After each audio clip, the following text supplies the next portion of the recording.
تمام احترامی که به استاد روی قائل هستیم، نظریات ایشون رو استفاده میکنیم. نظریات این که قسمت خودآگاه و ناخودآگاه رو ایشون تعریف کردن. ذهن انسان رو همچون کوه یخ ترسیم کردن که بر روی آب هستش. ایشون مدعی بودن اون نوک قله از آب به بیرون میزنه و تنه اون کوه یخ بیش از 70-80% در زیر آب هست که ما نمیبینیم این قسمت رو. این نظریه خیلی جالبی بود که این نظریه شخصی به نام کارل گوستاو یونگ رو به دفتر استاد فروید برسونه و به مدت بیش از 7 سال این دو بزرگ با هم کار بکنن، تحقیقات رو ادامه بدن و قسمت ضمیر ناخودآگاه خیلی بیشتر برای استاد یونگ جذاب بود. ولی استاد فروید سعی میکرد که بیشتر روانکاوی بالینی ضمیر خودآگاه رو تعریف کنه و اتفاقاتی که از کودکی در ضمیر خودآگاه وجود داره و انسان اونها رو حمل میکنه. در قسمتی که استاد یونگ توجه کرده بود در قسمت ضمیر ناخودآگاه 2 سوال رو استادش پرسش نمیکرد. استاد یونگ 2 سوال دیگه داشت که اونها برای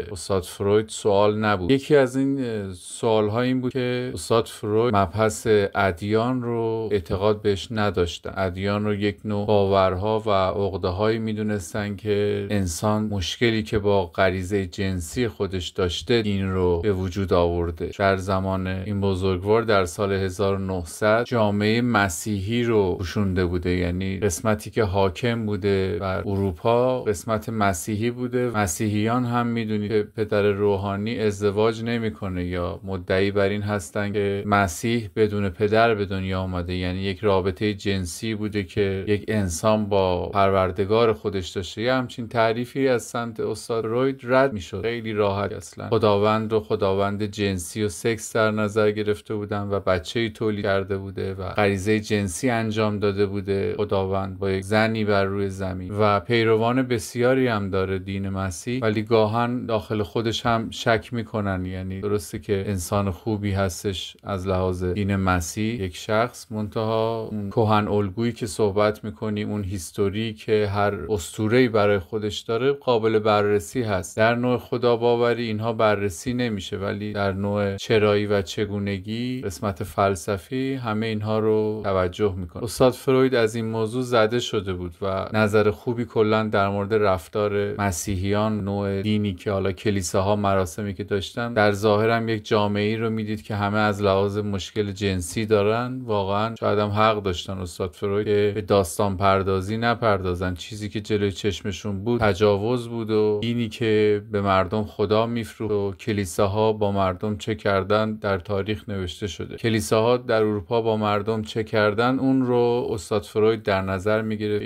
این مذهب حاصلش به اینجا رسیده دیگه، نیازی به بررسی نداره. ولی استاد یونگ رد پای دیگری دیده بودن در شرق، یعنی اصلا به محیط خودشون بی توجه بودن. اینو گفته بودن که خب این موضوع اینجا به این صورته، آیا در شرق هم به این صورته؟ موضوع اصلی که اصلا ما نیت این رو کردیم که این اپیزودها رو ضبط کنیم و هدف این که این اطلاعات رو به روی میز بیاریم این بود که استاد یونگ اشاره خوبی به مکتب شرقی کردن. تا زمانی که ایشون زنده بودن هم تحقیقاتشون رو ادامه داشتن استاد یونگ، ولی خب رد پای مبحث چاکراها رو به صورتی که باید در موردش تحقیق نشده. اطلاعات و داده هایی که ما امروز داریم، سرعت انتقال اطلاعات در زمان 100 سال گذشته اینقدر در دسترس نبوده. استاد یونگ به اندازه خودشون خیلی زیبا به اسطوره ها پرداختن، به مبحث شادو و آنیما و آنیموس خیلی مباحث زیبایی هست و من هم از طریق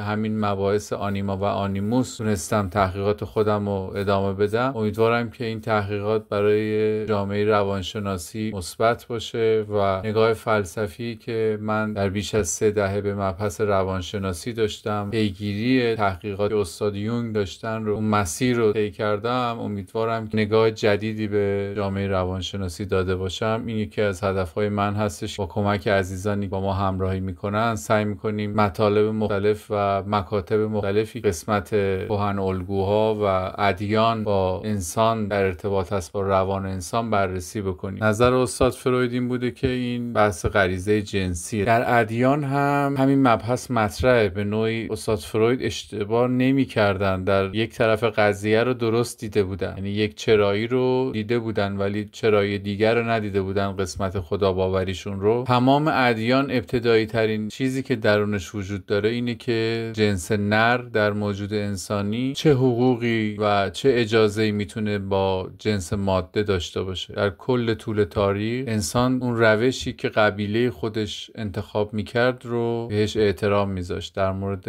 نوع ارتباطی که یک نر و یک ماده میتونه در قبیله داشته باشه. به خاطر همون الگوهای آخر ادیان این هستش که الان هم به همین صورت در جهان هر شخصی میخواد ازدواج کنه با دینی که داره در اون معبد و مکتب و یک شخص دینی، حالا به هر شکلی میتونه باشه، در هر جای دنیا مراسم ازدواج رو اون براشون برقرار کنه. طوری که استاد فروید میدید درست بود، میدید واقعا زمانی که ازدواج میخواد صورت بگیره ادیان اونجا حضور دارن، یعنی نیروشون ظاهرا تمام فوکوسشون به همین مسئله جنسی بوده ادیان که این رو مدیریت و کنترل بکنن، که استاد فروید درست فهمیده بودن. واقعا هم همینطور ادیان ابتدایی ترین کارهایی که دارن همینه که جنس نر و ماده رو در یک قبیله یا در یک خانواده تکلیفش رو مشخص بکنن. این ابتدایی ترین وظیفه تمام ادیان بوده. حالا مبحث الهی یا زمینی بودنش مهم نیست، بحث مدیریت. در بحث مدیریت شما همیشه باید بتونید کنترل بکنید. برای اینکه بتونید کنترل بکنید باید مشخص فرزندانی که از هر موجود ماده در یک قبیله به دنیا میاد چه کسی امنیتش رو و نیازهایی که داره یک انسان برای بقا رو میتونه تأمین بکنه، کمک کنن به بزرگ شدن کلونی های انسان. ادیان همینجا دست گذاشته بودن در قسمت جنسی. بعضی جا میگفتن شما با یک نفر میتونید ازدواج کنید و بعضی قبیله ها آزاد گذاشته بودن، لیمیتی هم نذاشته بودن. همه نوع مکتب بوده و در مکتب های مثل اسلام تا چند ازدواج میتونید داشته باشید. بعضی اوقات طوری شنیدیم که امکان تعدادهای خیلی زیادم مشکلی نداره اگر یک شرایطی گذاشتن براش. بس اینه که ادیان واقعا این بوده. برای دیگه ای هم در سالان خیلی زیاد، یعنی انسان‌های نخستین